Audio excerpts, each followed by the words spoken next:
Bila Anda pernah mengalami hal semacam ini, dalam artian Anda sudah pernah diruqyah, tapi entah mengapa masih belum kunjung sembuh juga, maka ada baiknya Anda menyimak video ini sampai selesai. Karena kali ini kita akan membahas seputar apa saja yang menyebabkan kegagalan ruqyah.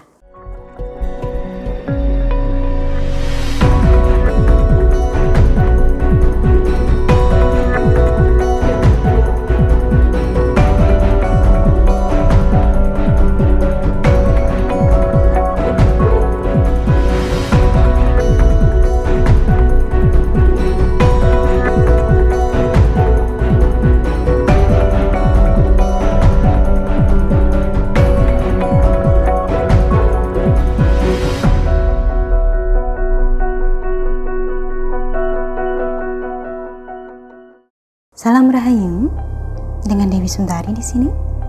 Apa kabar Anda hari ini? Semoga selalu sehat dan selalu diberikan kemudahan dalam mencapai segala hajat. Belakangan ini, cukup sering saya ditanya seputar ruqyah. Banyak yang bertanya tentang mengapa kondisinya tetap belum membaik juga meskipun dia sudah pernah diruqyah. Kebanyakan, pada saat diruqyah, memang dia merasakan sensasi yang luar biasa. Bahkan sampai menggelepar dan meronta-ronta. Setelah itu lemas. Kemudian selama beberapa hari terasa membaik, tapi kemudian kondisi atau gejala yang semula dialami muncul kembali. Begitu terus, secara berulang-ulang, tidak ada habisnya. Sehingga ruqyah kemudian tidak lagi ia rasakan sebagai sebuah metode penyembuhan, tapi justru sekedar penghilang gejala yang bersifat sementara. Solusi jangka pendek, bukan solusi jangka panjang, apalagi permanen atas masalah yang dialaminya.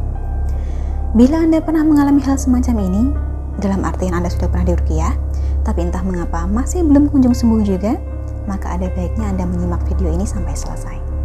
Karena kali ini kita akan membahas seputar apa saja yang menyebabkan kegagalan ruqyah. Kita mulai dulu dari pengertian ruqyah itu sendiri. Istilah ruqyah merujuk pada metode penyembuhan dengan cara membacakan doa pada yang sakit.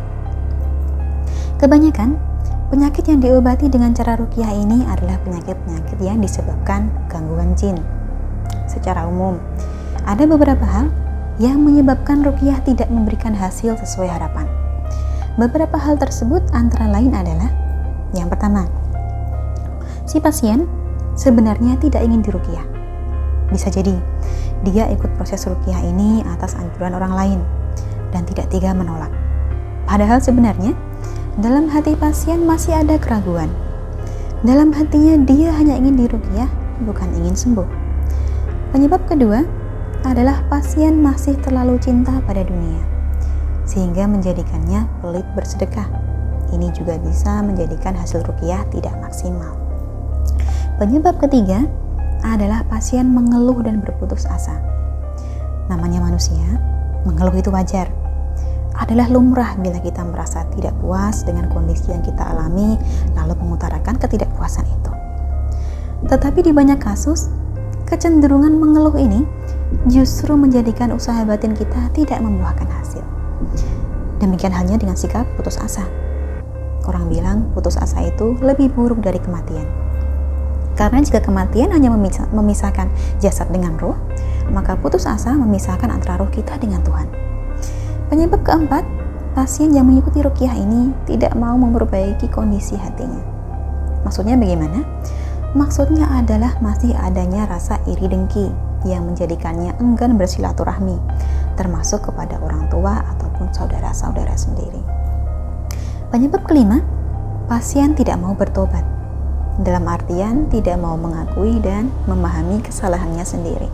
Penyebab keenam, ruqyah tidak memberikan hasil maksimal karena si pasien tidak memiliki pagar diri, atau yang kadang disebut orang sebagai perisai gaib. Fungsi pagar diri ini adalah untuk menghalangi agar pengaruh sihir tidak kembali menembus badan.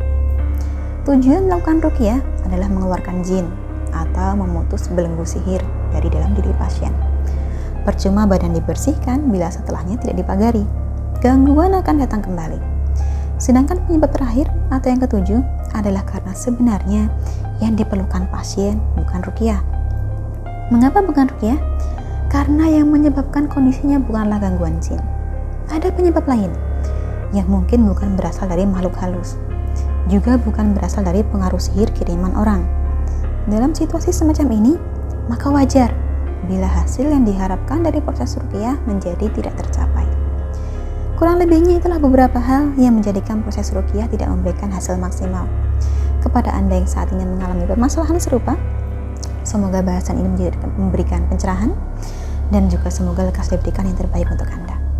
Dari saya cukup sekian. Terima kasih telah menyaksikan. Sampai jumpa di kesempatan selanjutnya dan salam rahayu.